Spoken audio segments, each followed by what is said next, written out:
Good afternoon, everybody. My name is Sarah Bisek. I am the Director of Counseling and Psychological Services and Disability Services. You'll also see on the screen right now that this presentation was actually put together in part by one of the clinical social workers who works at Counseling and Psychological Services with me, Jimmy Vaughn. So although I'll be presenting here today, I want to make sure that he got credit for the hard work that he put into this presentation. So today's topic is talking about breaking up. We're going to focus a lot on romantic relationship breakups, but we're also going to talk a little bit about breaking up of friendships, as that too is a process that can be difficult for many to go to. Now, if you're watching this live, you feel free to be able to ask any questions during this in the chat box. If you're watching this as a pre-recorded or already recorded session, obviously you can't be able to ask questions watching it on repeat, but you can always email us at UM-Dearborn CAPS, that's CAPS, at umich.edu with any questions that you might have about this or anything else that might come up. So I'm going to go ahead and jump right in. All right. And I'm just going to move my little box so we can be able to see some of this things here. All right, so again, breaking up is hard. And there's multiple reasons why going through a romantic breakup or even just a breakup of a friendship can be really difficult. So when we're focusing on romantic relationships and also friendships, because there is such a thing as platonic love, breaking up can be hard because of the love that we feel for the other individual. We share a bond with them. We share a life with them in different ways. We share intimacy with them in different ways. And we also have this shared future, a future that we think is going to happen. And letting go of that bond, it isn't an easy thing to be able to do. We've really experienced life together in different ways, and really grieving that can be a big part of breaking up. You've also shared a lot of your goals and your feelings with that person, and that trust and vulnerability can make you feel a really big connection with that person. So even if you realize that maybe this isn't the relationship for you, it can still feel like, well, I put in a lot of effort and I really care about this individual in some ways. We have plans together. I've invested so much. I'm not sure if I really want to, give that piece up and go through everything that I've gone through with somebody else. I often hear people say, well, I don't want to break up because if I break up, I don't want to have to go through this all over again with somebody else and start the process over. I'd rather just stay in this relationship. Which kind of relates to that next fact of that being together for a long time does make it harder. One of the things I often talk about with people, though, when they say, well, I've invested so much time into this relationship. I've invested, let's say, 2 years into this relationship. I just don't want to, walk away from it. It's understandable, and I agree. And then I ask this question, how much more time are you wanting to be able to invest in this relationship? How much more time are you going to invest in a relationship that may not actually be what you want it to be? Oftentimes when we're already thinking about breaking up, we're beginning to be able to realize that something about this relationship just isn't quite right, it isn't serving our needs. But we start thinking that, well, if only it could go back to the way it used to be, or if only this person could do A, B, or C. And we start really being in a relationship with someone who really is in existence in the here and now, which is the most important thing to base our decisions off of. Now, again, individuals, could also have children together. And I often hear this again. If you have that children together, the thought of breaking up can be really difficult because you're worried about what it might do for the children or to the children.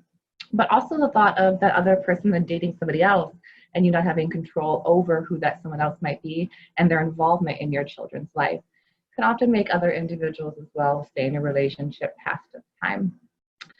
Also overcoming life challenges together. Some people call this kind of that trauma bond, is that if you've gone through difficulty together, it actually bonds you together. It makes a bigger connection. And the thought of how could I be able to do that with somebody else can make it really difficult to do. And oftentimes too, when we're talking about a breakup, it's not that we absolutely hate and despise the other person. We often have feelings of love and affection for them still, which makes it difficult to be able to walk away from that relationship if you still have those feelings. Although it is very, very common, I would say more common than not, to still have those positive feelings. And if you think about it, do you really want to wait to absolutely hate a person to end a relationship? We also do miss that daily connection. So part of a relationship is we get in a routine and groove with each other. We know that we're gonna have a text message in the morning or a phone call later at night, or we have lunch together on Tuesdays.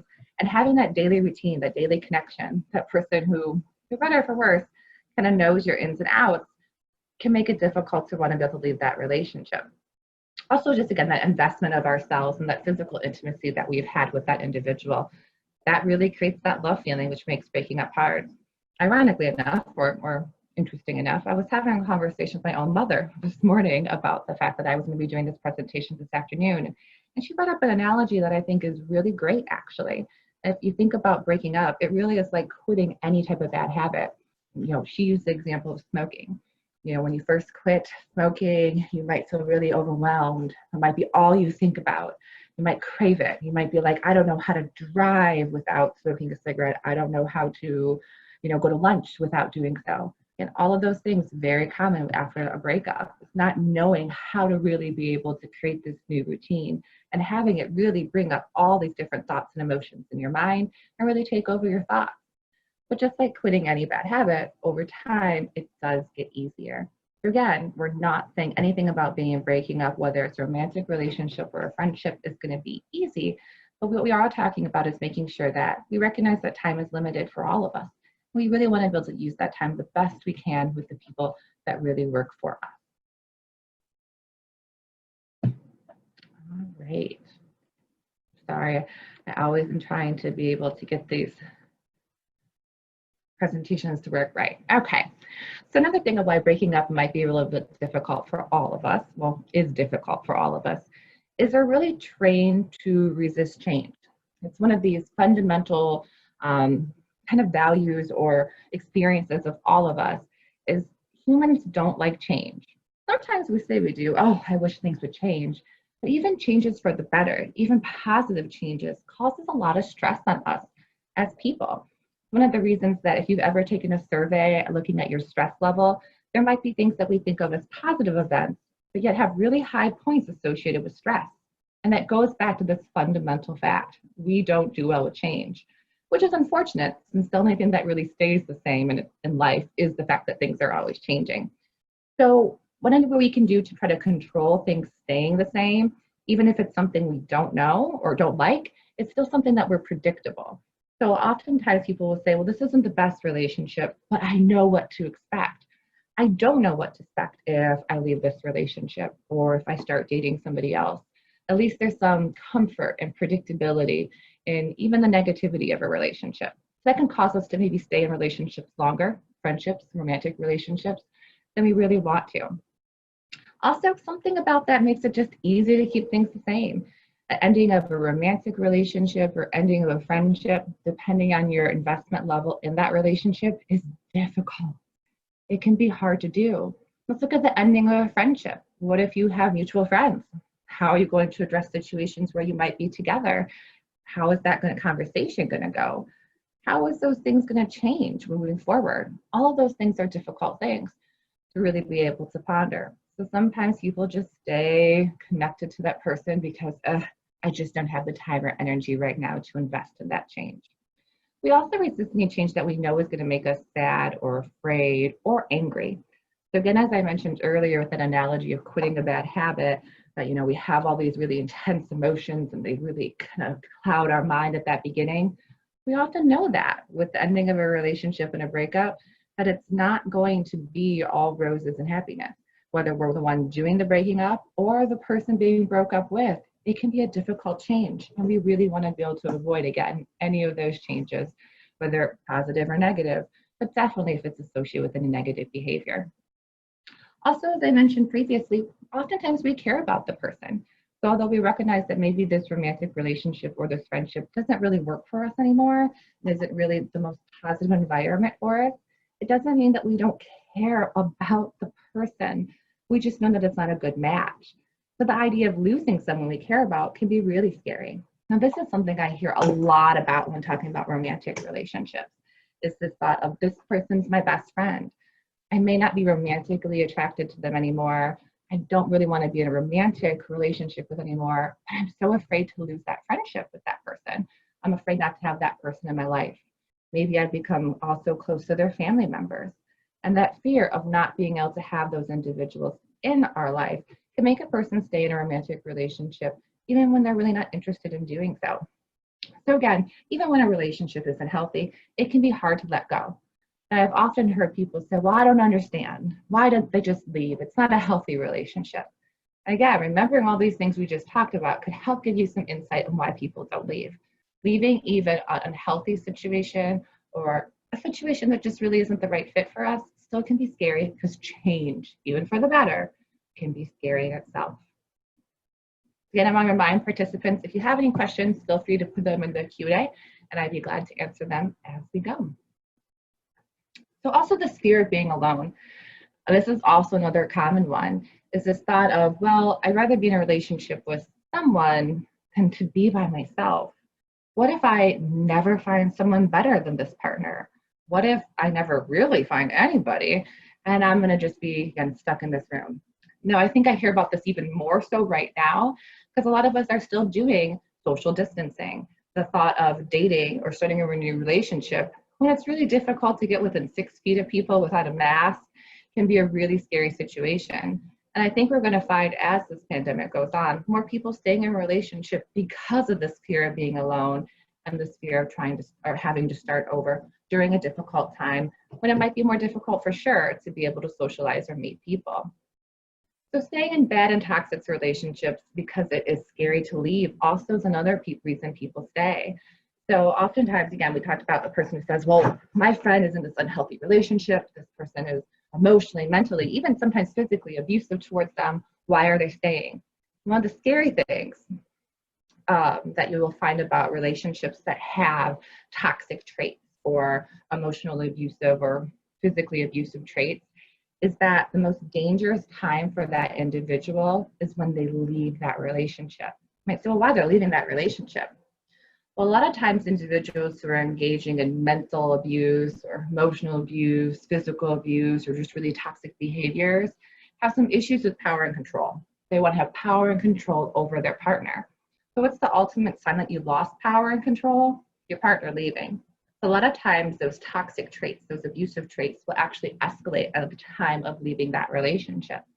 Now, that does not mean we do not leave abusive relationships. So please not think that that's what I'm advocating for. Quite the opposite. What I'm saying is we need to recognize those facts and be able to make sure that we're safety planning to make sure that, although it might be scary, we're trying to do whatever we can to be able to help ourselves, or in this case, if we're helping a friend, be as safe as possible as they leave this relationship. Whether that's changing phone numbers, whether that's getting off of social media or blocking people on social media, whether that's changing locks, if the person might have had a key of yours, whatever it might be to really be able to keep yourself safe is the most important thing to be able to do. Going related also to that is sometimes, again, that fear of being alone makes us feel safer when we're in a relationship. So the thought of, again, going through a pandemic by ourselves without a romantic partner or without that close friend. Just going through all the different changes that can happen when we're in college can be really scary. And so really feeling safer, at least having one person to be able to talk to, even if you don't feel that that person might be the best for you long term. Also worrying what others may think about you once you are single. So oftentimes people have an idea of what a romantic relationship is like, and it's really easy to be able to judge from the outside. So fear what mutual friends might say, fear of how it might be construed if you leave that relationship. All of those things can keep a person in a relationship they're not happy with. This also is very common with friendships and wanting to leave friendships that are non-romantic, is that worry of what other friends might think, what might be said. Will there be sides taken? What if you're in the same student group together? What if you work together? All of these different things can make a person say, hey, you know what? I'm too worried about all these different factors. I'd just rather stay in this relationship. And of course, shared obligations and financial concerns. So if a person is living together with their partner or their friends and wanting to really be able to leave, but having those constraints on can really make them stay in a relationship long past. All right. So I think we've already kind of covered a little about this, about why people stay as vulnerability. Again, leaving a relationship can be risky, you can really feel exposed. And you have that emotional attachment to a partner as well. And it's hard to just detach. It's so like automatic to pick up the phone to want to call somebody or text message somebody, that really, it can be really difficult to imagine, how do I do this without them? A lot of times in relationships, both romantic and friendships, our lives become intertwined. And so having to kind of take that intertwinedness apart can be really difficult to be able to do. And so again, sometimes people just stay in relationships because of that piece, because it's easier to really keep things the same than it would be to move forward. I also think that it's important to bring up this point of the risk of our personal, emotional, social, and professional life if we were to break up. Again, I kind of mentioned this a little bit with mutual friends, but also professional settings.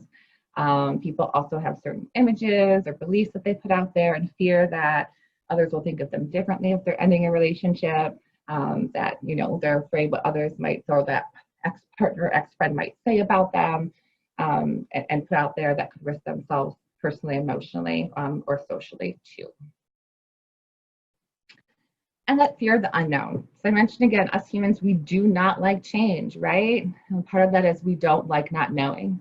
Now, the truth is, whether you're in a relationship or not in a relationship, you actually can't tell the future. Now, we don't like thinking about that a lot at all.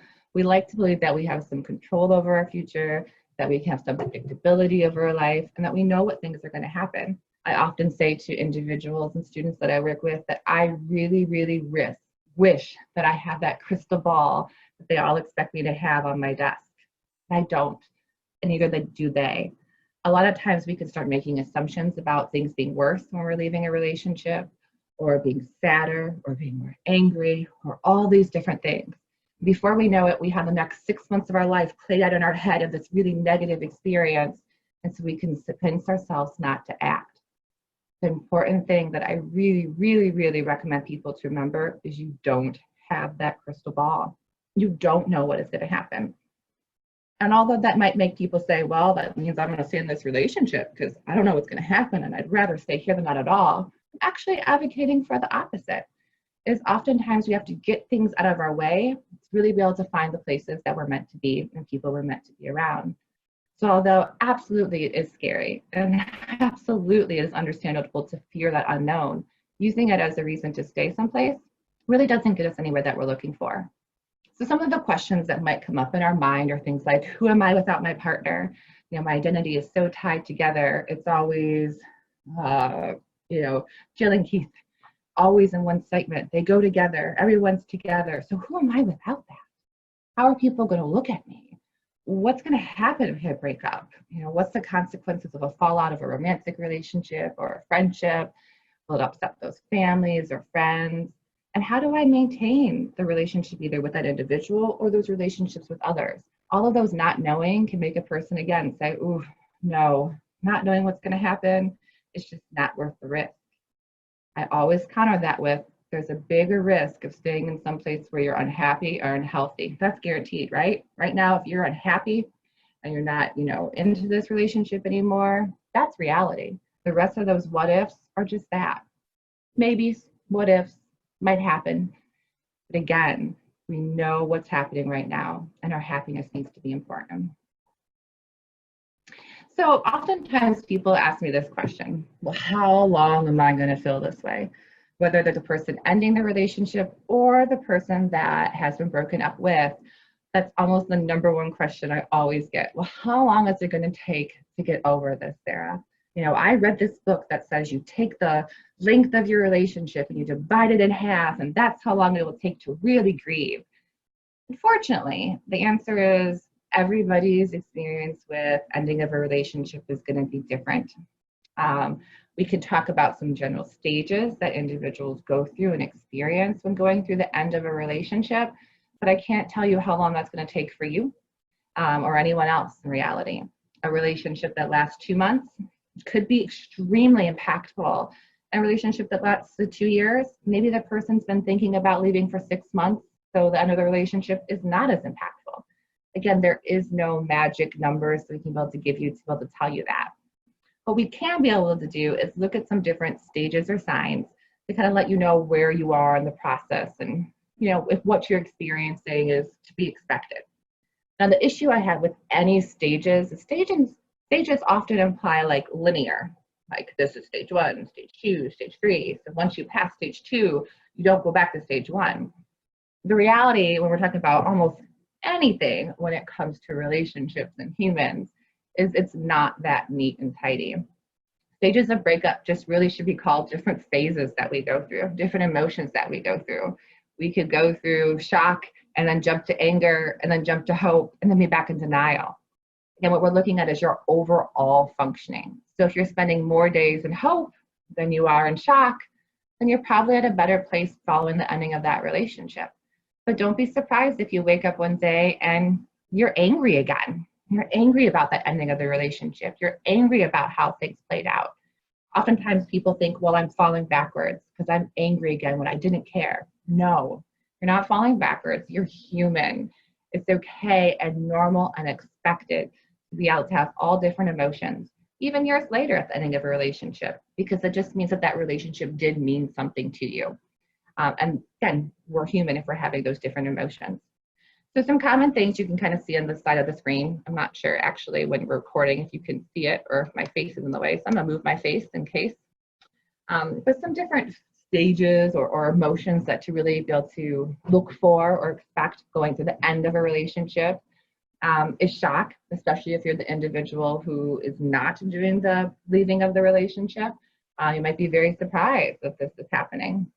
Also denial. No, this can't happen. No, we're going to be fine. It's going to be okay. Sometimes a negotiation. Let's just go back. Let's try again. Let's fix things. I'll change. You'll change. We can do things differently. All very normal feelings to be able to have. Now, isolation. Oftentimes people will just want to, be alone. They don't want to be around their friends. They're not answering the phone. They're not really going out. They're just being sad. And again, okay to be in this stage. Important to be able to give yourself whatever it is that you need. Again, normal and understandable doesn't mean it feels good. I think oftentimes those two things get confused. The reality is those emotions may not feel good, but it doesn't mean they're not valid emotions to be feeling during this. Also anger, the example we have on the slide is why men, but it can be anger at the individual that's the ending of the relationship with is. It can be anger at herself, it can be anger at the world, it could be anger with the whole group of individuals that we dated. There's lots of different ways that we can feel that anger. But that acceptance and hope part is what we're hoping to be able to spend more time in as we kind of progress through the different almost stages of grief that we're going through related to the ending of a relationship. The acceptance is, well, it is what it is. That relationship meant something to me. Can't deny that piece of it, but it's over now. And although it might be not what I wanted or hurtful or whatever it might be, that's where I'm at. And the hope is going through one more step. Acceptance might be saying, this is where I'm at right now. This is my given reality. This is what has happened. So the reality right now, present, and the past. Hope is, well, you know what? I think that I can be able to meet people later on. I think that I'm ready to start dating. So it's that sign that you're starting to think about the future in a way that makes you feel more comfortable and confident and able to really be able to go out there and meet others. So how to survive a breakup. So, we just described there are lots of different emotions that are not positive emotions or enjoyable emotions to be able to experience, but are all normal emotions to be able to experience. But the question also comes up, well, how do I cope with all that then? I know this is normal, I know it's going to happen, but I am not enjoying this. So what can I do to help myself really feel better while I'm going through this difficult time? So here's some suggestions that have kind of come up over kind of relationship research. Again, some won't work for all, but hopefully one will work for you. Understand that you're going to feel some loss. Again, it's the ending of a relationship, but it's also the ending of the future that you thought you'd be able to have together. So although we did say that isolation is a very common thing to be able to experience, trying to keep yourself busy is going to help you kind of create that new routine. And going back to the humans don't like change, that's why breakups can be really difficult because it does throw off the routine that you previously had with an individual. So kind of keeping yourself busy will help you really be able to create that new normal for yourself. Now, though you really do want to, be alone maybe, reaching out to others for support is important to be able to do. Now, we all have that friend who's just gonna be like, yeah, that person was no good for you anyway. And that can feel good sometimes, right? But sometimes we just want a friend that's gonna listen. That isn't gonna be that cheerleader of that person was no good, you deserve better. Because maybe you're not really ready to be able to hear those messages. The important thing to be able to do is let others know what type of support you're looking for. Oftentimes, it can relieve a person to know that you just need someone to vent to. They don't need to solve this for you. They don't need to even agree with you. They just need to listen.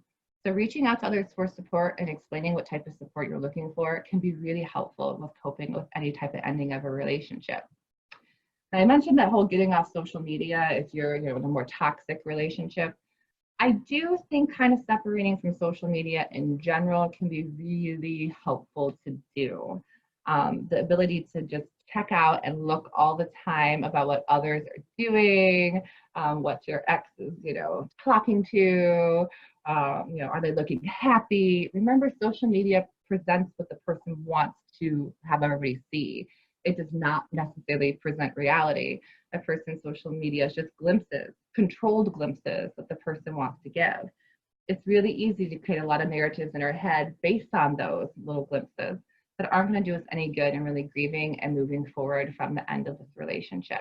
So just stepping away from that social media platform can be really helpful to be able to do. Now, this one says, do not have breakup sex.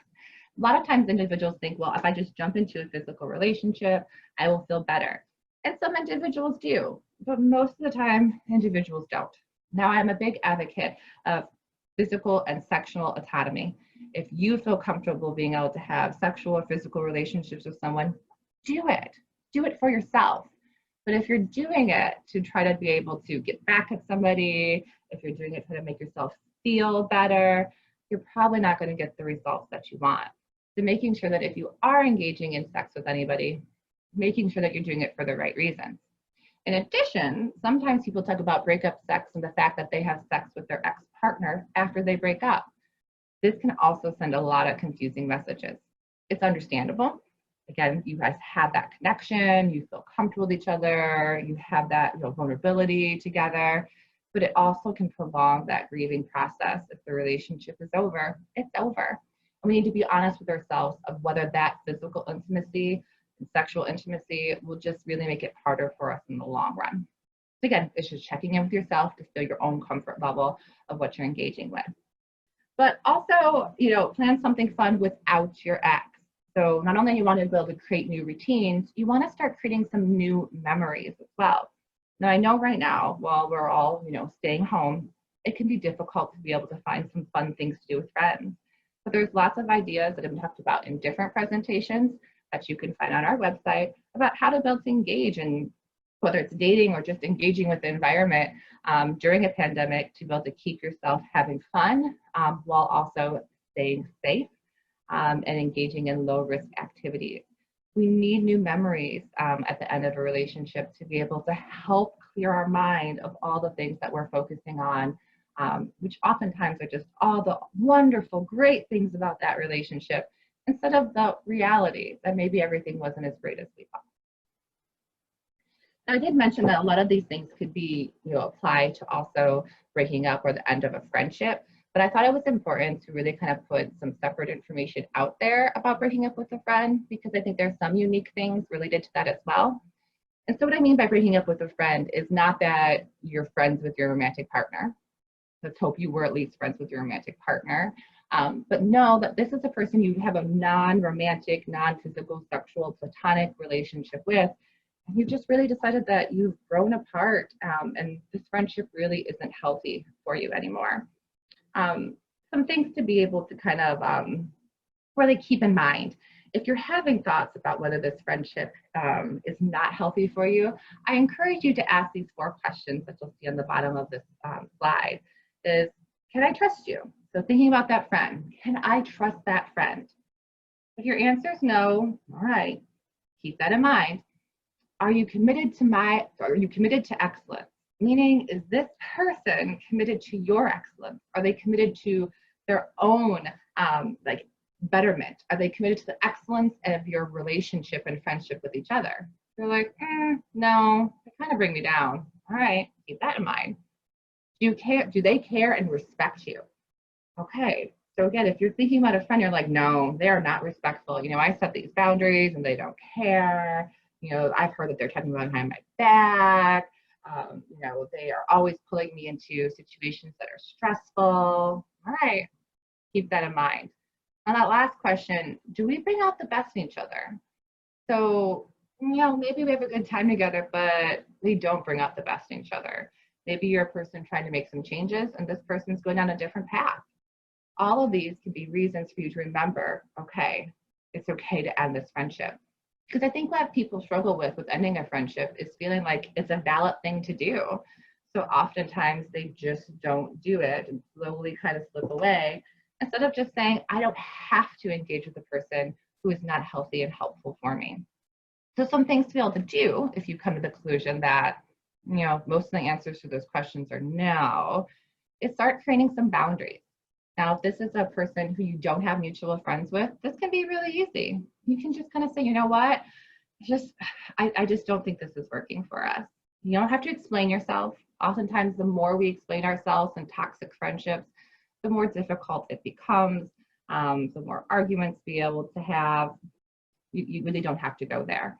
Again, if you're saying this isn't a toxic friendship, it's just a friendship that just doesn't bring you joy anymore, you're more than welcome to try to explain how you're feeling. And maybe there is a misunderstanding and you can be able to have some conversations about what this friendship is going to look like in the future and go back to creating some healthy boundaries there. Again, every friendship and every situation is different. So it's important to really be able to understand your feelings and why you're having those feelings about this friend before making any decisions about what you want to do. Also looking at your own relationship patterns with friendships. If you always are finding yourself in a situation where you're ending relationships, meaning friendship relationships, it might be important to ask, what type of individuals are you attracted to in friendships? And are those the most healthy individuals for you? But also maybe that you have a difficulty really being able to connect with others. And so it's easier sometimes to end those friendships than to invest in them. Either way, those can be really personal, difficult questions to be able to go through and really be able to respond to. And so being able to find a trusted individual in your life to be able to help you process some of those questions can be really important to be able to do. If you don't feel like you have a trusted individual in your life, that's also a great thing you can be able to work on with therapy. Oftentimes people think that counseling is only when things are really wrong and negative or have to have a diagnosis, but also can just be there to be able to help us work through some interpersonal questions we have about ourselves, some self-discovery, some I want to be even better at these things.